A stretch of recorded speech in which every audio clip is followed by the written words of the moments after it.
हे बघा मित्र, आपले मित्र आहेत हे रवी भाऊ. आजकाल ओला उबेरचा रेट बघून अशी हालत झाली आहे ना लोकांची की लोक 70 रुपयाची क्लिप नाही घेऊ शकत, म्हणून घरातली दोरी आणली आहे आणि दोरीने बॅटरी बांधली आहे. का तर ही बघा, ही क्लिप आहे ना कुठं गेली, ही खराब झाली आहे. काय झालं हिचा प्रॉब्लेम?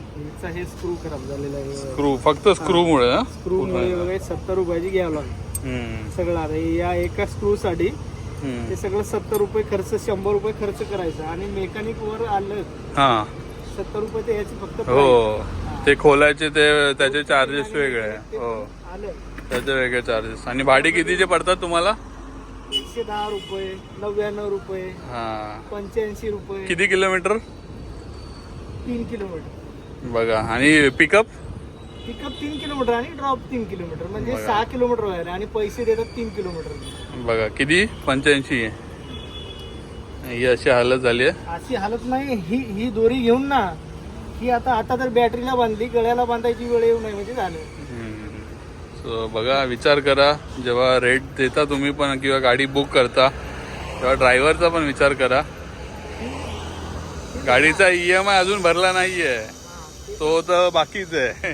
ते बँकवाले फोन करून परेशान करतात, तो वेगळा आहे. बँकवाल्याला सांगलं भाई गाडी घेऊन जा आणि मला खायचे फक्त पैसे दे, किराणा बिराणा बस. हा, तुम्ही चालवा गाडी, तुम्ही करा धंदा काय करायचं काय ते. चालवलं, अशी वेळ आली गाडीवर. काय करायचं. आणि हे अजून बॅटरी बघा बंद पडते. बॅटरी बंद पडते. हा, मग खड्ड्यात गेल्यावर बंद पडते ना याला. हा, ते हालते ते बरोबर, बॅटरी हालणार ती. दोरीने किती राहणार हे? मग तुम्हाला अशाच गाड्या भेटू शकतात. तुम्हाला काय करणार, ड्रायव्हर भाऊ पण अशाच गाडी तुम्हाला देऊ शकतो. आता गाडी बंद जरी पडली तरी काही माझा काय दोष आहे? बरोबर. कंपनी एवढे पैसे देणार तर तुम्हाला फॅसिलिटी अशीच देणार ना. थोडीच तुम्हाला प्राईम मध्ये गाडी भेटणार 100 रुपयात.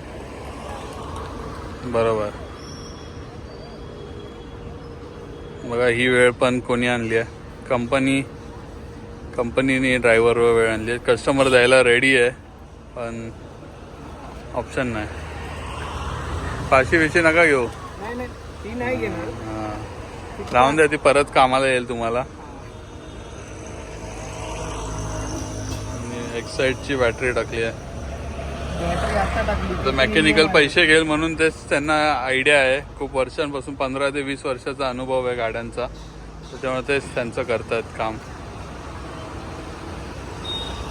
बघा, अजून पण विचार करा ड्रायव्हर भावांनो, जी तुम्ही छोटे बुकिंग मारता त्या मारायच्या की नाही मारायच्या. तुम्ही आजचा विचार करता, त्याच्याकडे तुम्ही वर्ष असेच धंदा करून EMI पण निघत नाही. काय करायचं आता? EMI खायचे वांदे, मेंटेनन्स तर सोडूनच द्या गाडीला. प्रॉब्लेम नाहीत गाडीला. रात्री गाडी चालवायचं म्हणजे हे बघा, प्रॉब्लेम एक गेली आहे, एक आहे. नाही, दोन्ही पण त्याच्यात आहे तरी ना, याच्यात ते पण नाहीये. शो साठी आहे काय? लाईट चालू होत नाही, फक्त हेडलाईटच चालू होते. बेकार हालत झाली. हे बघा, गंजलंय. काय करेल माणूस एवढ्या पैशामध्ये? काय करेल? 100 रुपयात काय करायचं? तेच तर विचार करण्यासारखी गोष्ट आहे ही. तर ड्रायव्हर भावांनी तर केलीच पाहिजे. आपण अशा छोट्या बुकिंग मारतो की हा बाबा, आज घरची पोरं काय खातील, हे काय खातील. पण काय एकदा सगळ्यांनी मिळून बंद ठेवलं तर नक्कीच रेट वाढून भेटेल. आता जे लोक बोलतात की रेट वाढून नाही भेटत किंवा रेटची अजून वाट लागली आहे, ती वाट लागणारे काही जे चालवतात त्यांच्यामुळे झालं ही गोष्ट. गाडी वॉश पण नाही करू शकत. आणि गाडी कशी पाहिजे, नीट अँड क्लीन पाहिजे सगळ्यांना.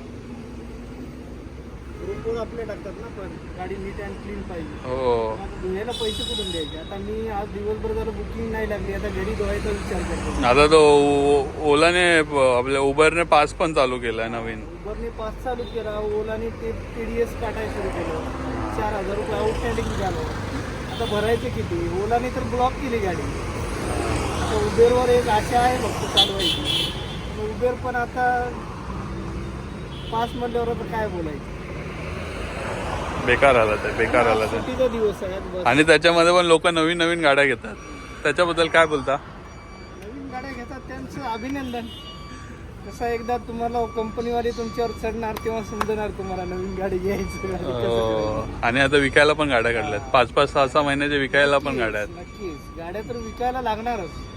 कारण तुम्ही जी गाडी घेताय तुम्हाला जर अनुभव नसेल, तुम्ही ड्रायव्हर नसेल, तुम्हाला या फील्डमधलं काही माहीत नसेल तर गाड्या विकण्याशिवाय तुम्हाला काही पर्यायच नाही. आणि जे लोक साईड बिझनेस म्हणून बघतात ना याच्याकडे त्यांची तर खायची वांदे होतील. नंतर गाड्या विकून तर जातीलच. EMI भरायला त्यांना लागेल, खिशातून भरायला लागेल. जो डीपी भरलेला असतो किंवा ज्यांच्याकडे सेव्हिंग जे असते गाडी आणि ज्यांनी घेऊन ड्रायव्हर लावली आणि गाड्या चालवतात ना त्यांची तर फार वाट लागून जाईल इथून भविष्यात. आता तर लागलीच पण इथून भविष्यात तर फार लागेल. त्यासाठी नवीन जे गाड्या घेता यांनी बघा विचार करा.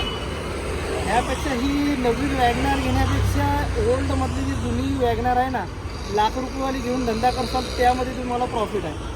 आणि चार कलरचे 4 दरवाजे जरी असतील आणि डिकीला 5वा कलर असेल तरी पण चालेल.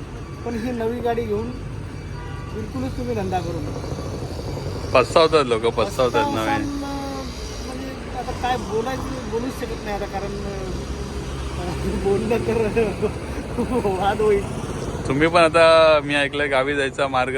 मी तर झालं आता दिवाळीपर्यंत गाडी चालवणार. गाडी विकून मी तर शेतीच करायचा गावाकडे विचार केला. कारण मतलब नाही एवढं हे मी इथं 12-14 तास जर मेहनत करतो एवढी जर माझ्या शेतीमध्ये जर मी मेहनत केली 12-14 तास आणि 3 टाईम जेवण व्यवस्थित जेवून मी चांगल्या प्रकारे जीवन जगू शकतो आणि एकदम हेल्दी. इथं तरी 14 घंटे एसीत राहून एक तर माझं आणि हालत खराब होते. सर्दी जर झाली तर 4 दिवस सर्दी कमी होत नाही. लोकांना AC शिवाय गाडी लागत नाही. आपल्याला सर्दी असेल तर आपल्याला AC नाही कशीच सर्दी कमी होणार. बरोबर आहे. आणि हे बसल्या बसल्या AC पण 2-2, 3 वर ठेवायला लावतात. बसल्या बसल्या लगेच. आता ज्यांच्या घरी खायचे वांदे आहेत ते लोक पण 2 वर 3 वर AC ठेवा. राईड तुमची 145, 110 रुपये, 99 रुपये. आता तुम्ही मागणी काय करताय? CNGचा पण रेट वाढलाय. 80 रुपये 50 पैसे CNGचा रेट वाढलाय. ते असून सुद्धा बदलापूरमध्ये सध्या तर बंदच आहे. पंप पण बंद आहे. आता अंबरनाथला जाऊन CNG भरून आलो. CNG इथं नाही. म्हणजे 5 किलोमीटर जाऊन CNG भरून आलो तर इथं बुकिंग लागल. इथं पण बुकिंग नाही अंबरनाथला म्हणून बदलापूर आलो. त्याला आजचा तर दिवस गेला. आता वाजलेत किती?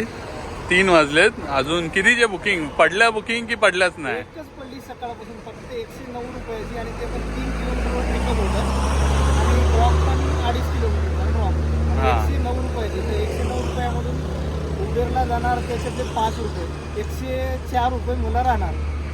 104 पैकी धरा 50 रुपयाची तर माझी CNGच गेली ना. हो 50 रुपये. त्यापेक्षा घरी झोपलेलं काय व्हावं आहे अशा बुकिंग मारण्यापेक्षा. काय करून करून फक्त फायनान्सवाला फोन करेल दुसरं काय इन्कम राहिली. 50 रुपयामध्ये EMI भरायचं काही घरी भाजी घेऊन जायची. हां काही नाही जसं आहे तसं जगायचं. आणि इथून मुंबईमध्ये पण जायचं म्हटलं तर 2 ते 3 तास ट्रॅफिक. मुंबईत तर जायचा विषयच नाही. मुंबईत आता तुम्ही साधं आपण बदलापूरमधून मुंबईत कुठे पण जा 2.5-3 तास तुम्हाला 2.5 तास तर लागणार. 3 तास लागतील पण एक किमान 2.5 तास तरी तुम्हाला लागणार. बरोबर आहे. बघा अशी हालत आहे सध्या. विचार करा. दाखवा सगळी गाडी आता बघा तुम्हीच बघा. गाडी धुतली पण ना आणि कशी पैसे नीट अँड क्लीन गाडी पाहिजे. ही बघा गाडीची कंडिशन. रिव्ह्यूमध्ये देतात लोक. रिव्ह्यू पण टाकणार मग कस्टमर नंतर कंप्लेंट पण टाकणार.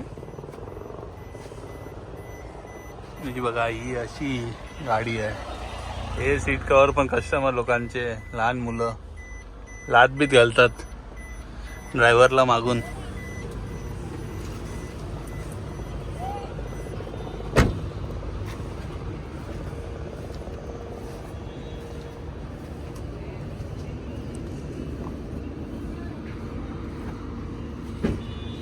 इकडून पण बघू शकता तुम्ही ही कंडिशन. एक बघा तुकडा फाटला म्हणून हे बघा याला सिकट टेप लावून काम चालवावं लागते. कारण ही खरं ही पद्धत आहे बघा. ही जी लागल्यावर पट्टी लावतात ती पट्टी आहे का? ती गळ्याला पट्टी. हा बघा ही आला ते बघा. आणि त्याच्यामध्ये पण तुम्ही एवढ्या पैशामध्ये तुम्हाला नीट अँड क्लीन पाहिजे. काय काय कुठून करणार माणूस एवढं. तरी आतून तरी गाडी क्लीन आहे. ते घरीच वॉश करतात, ऑप्शन नाही आहे. आतून तरी ट्राय करतात. आणि पावसाळा म्हणून तर काय बोलू नाही शकत. चला आता त्यांना करून द्या बॅटरीचं काम.